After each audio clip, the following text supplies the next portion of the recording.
Yeah, baby, you are. Hey, baby. Hello guys, good morning. Ito nga pala ang lugar namin dito sa probinsya ng Romblon.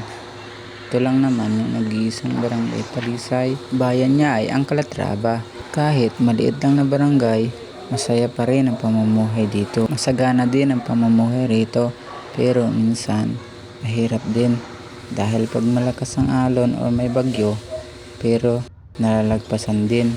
Tulad nitong masisipag natin mag-aaral. Kahit mahirap, lalo pa rin nilang sinisipagan. Makatapos lang sila sa kanilang pag-aaral. Ganyan kasipag ang mga taga-sityo. Kaya guys, tularan nyo sila. Kagaya ko na hindi na rin nakapagtapos ng pag-aaral dahil sa impluensya ng mga barkada.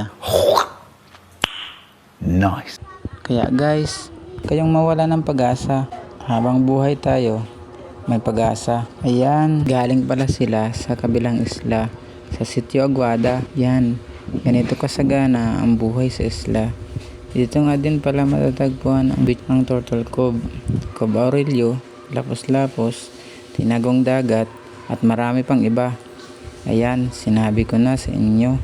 Para sa di pa alam ang Barangay Talisay, comment lang sa comment section sa ibaba.